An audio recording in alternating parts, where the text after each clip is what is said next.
Hola, en el problema 21.2 tenemos una resistencia de 3 megaohm, 3 por 10 a la 6 ohm, y un condensador de 1 microfaradio que se conectan en serie con una fuente, con una FEM de 4 voltios. Con ese circuito nos piden al cabo de 2 segundos calcular la carga en el condensador, la acumulación de energía en el condensador, la disipación por efecto Joule en la resistencia, o sea, la potencia en la resistencia y la energía proporcionada por la fuente, todo al cabo de 2 segundos.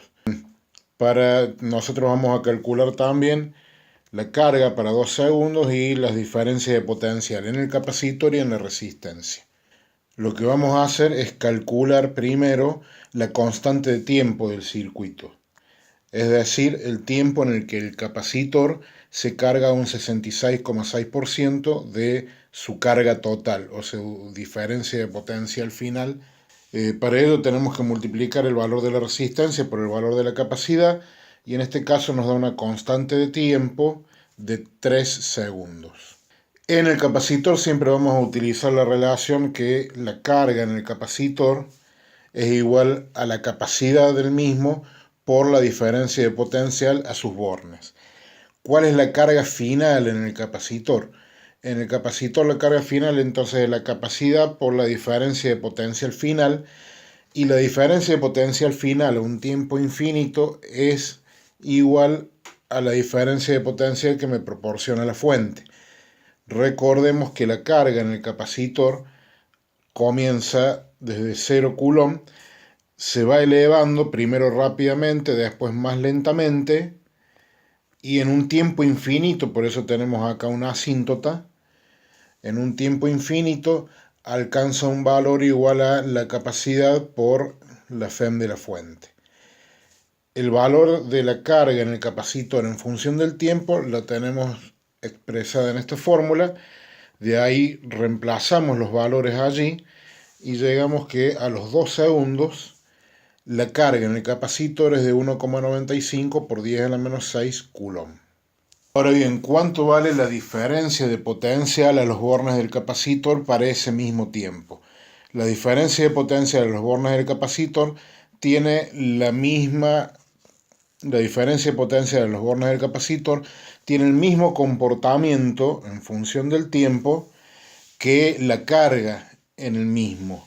Por lo tanto, tenemos la expresión de la diferencia de potencial en los bornes del capacitor en función del tiempo. Reemplazando estos valores, llegamos a que la diferencia de potencial a los bornes del capacitor para t igual a 2 segundos es de 1,95 voltios. Queremos calcular la diferencia de potencial a los bornes de la resistencia para cualquier tiempo. Hacemos uso de la ley de Ohm. La diferencia de potencial va a ser la corriente que circule por la resistencia multiplicado por el valor de la resistencia.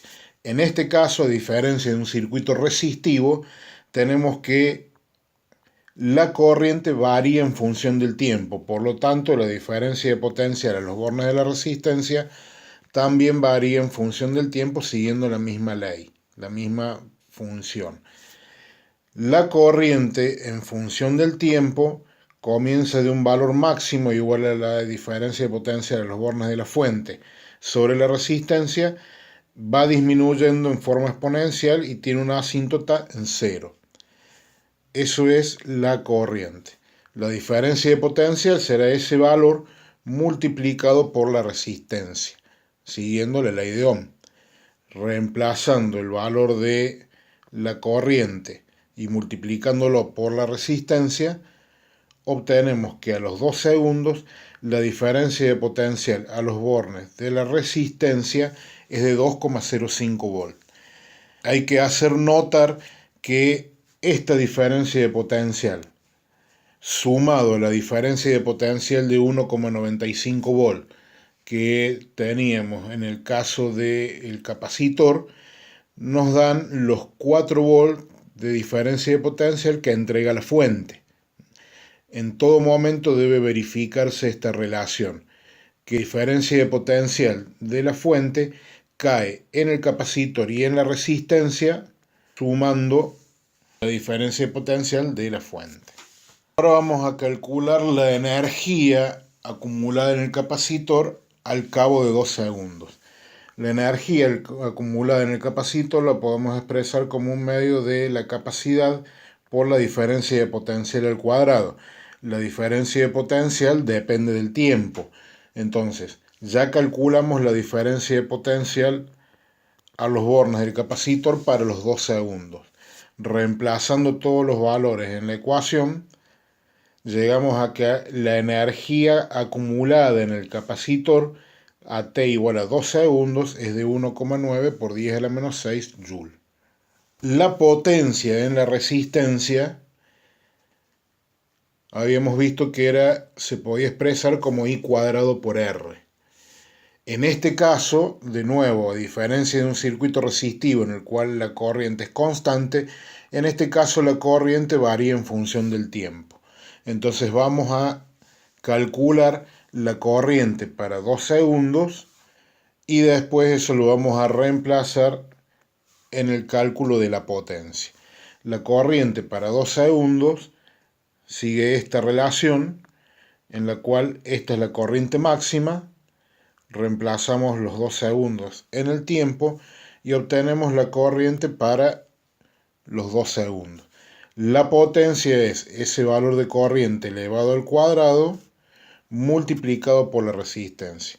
Entonces la potencia disipada en t igual a 2 segundos en la resistencia es de 1,4 por 10 a la menos 6 vatios. Observen que estamos hablando de energía acumulada en el capacitor y potencia disipada instantáneamente en la resistencia. O sea, en el capacitor calculamos la energía que ha venido acumulando desde que se cerró el circuito hasta los 2 segundos. En el caso de la potencia en la resistencia, lo que hemos calculado es cuánta potencia se disipa en la resistencia en ese momento de los 2 segundos. Queremos calcular la energía proporcionada por la fuente al cabo de 2 segundos, podemos hacerlo de dos maneras que son absolutamente equivalentes. O integramos entre 0 y 2 segundos la potencia entregada por la fuente.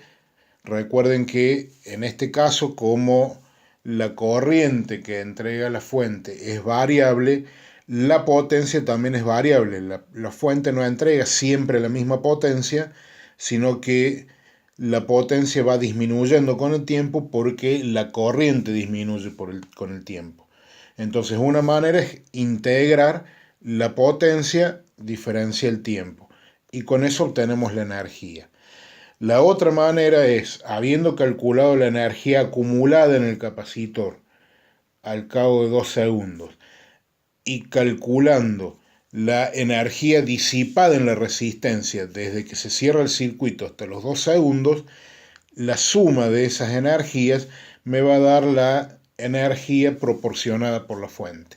O sea, la fuente va proporcionando energía que se acumula en el capacitor y se disipa en la resistencia. Calculando ambas energías, tenemos la energía de la fuente. Lo vamos a resolver de las dos maneras para que vean que es absolutamente equivalente. Si nosotros integramos la potencia en la fuente la escribimos como la diferencia de potencial de la fuente por la corriente que proporciona la fuente. Esa es la potencia. Eso lo tenemos que integrar entre t igual a 0 y t igual a 2 segundos. Entonces, cuando integramos esa expresión, vamos a esto, que resolviendo entre t igual a 0 y t igual a 2 segundos, obtenemos que la energía entregada por la fuente, suministrada por la fuente, desde que se cierra el circuito hasta los 2 segundos, es de 7,78 por 10 a la menos 6 vatios. Otra manera de resolverlo es, habiendo ya calculado la energía acumulada en el capacitor, calcular la energía disipada por la resistencia desde que se cierra el circuito hasta los 2 segundos, y la suma de estas energías me va a dar la energía proporcionada por la fuente. Entonces, la energía disipada en la resistencia la obtengo integrando entre 0 y 2 segundos la potencia disipada en la resistencia. La potencia la escribo como I cuadrado por R. Reemplazando, acá tengo R, I cuadrado me quedaría la FEM al cuadrado sobre la resistencia al cuadrado por E a la menos T sobre RC al cuadrado, me queda esta expresión aquí. Resolviendo esta integral, llegamos a esta expresión que cuando la evaluamos obtenemos un valor de la energía disipada en la resistencia durante esos 2 segundos de funcionamiento del circuito de 5,88 por 10 a la menos 6 joules. Si esos 5,88 por 10 a la menos 6 joules, que es la energía disipada en la resistencia, sumamos la energía acumulada en el capacitor, vamos a obtener la energía proporcionada por la fuente. La fuente proporciona la energía que se disipa en la resistencia y que se acumula en el capacitor de 7,78 por 10 a la menos 6 joules, que es exactamente el mismo valor que habíamos obtenido integrando la potencia en la fuente.